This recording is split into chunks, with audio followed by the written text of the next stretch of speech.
une énorme somme pour le plus grand combat de sa vie.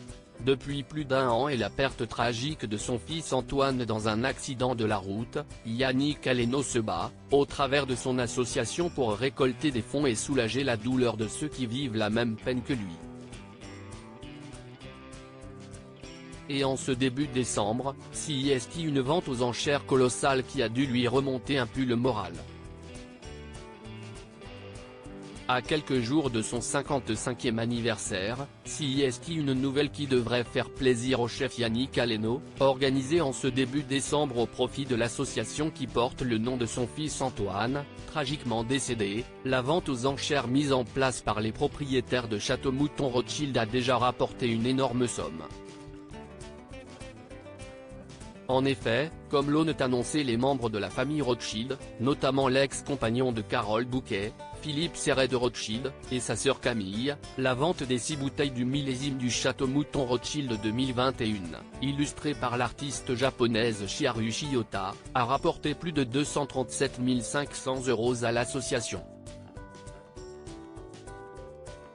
Et ce n'est pas fini, le 12 décembre prochain, 180 grands chefs ont accepté de donner une bouteille de grand vin pour apporter, eux aussi, leur pierre à l'édifice de l'association Antoine Aleno à travers la vente aux enchères. Un beau geste qui a ému le chef étoilé, comme il l'a expliqué dans un communiqué. Depuis son lancement, l'association reçoit, chaque jour, des témoignages de la France entière faisant état de la solitude à laquelle les familles sont confrontées à un moment où elles sont fragilisées et vulnérables par la perte brutale d'un enfant. Leur venir en aide et accompagner ceux qui restaient notre priorité, a-t-il expliqué.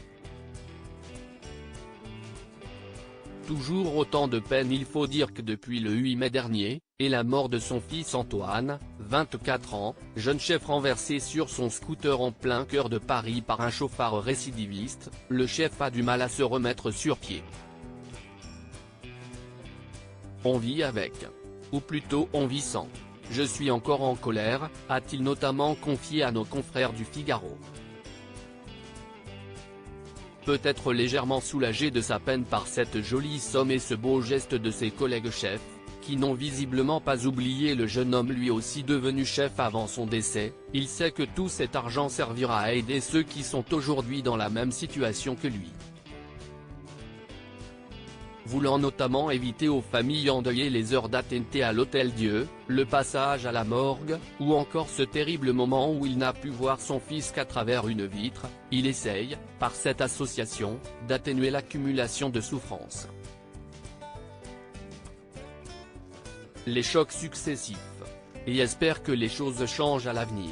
Avec une si belle somme et son abnégation, on ne doute pas.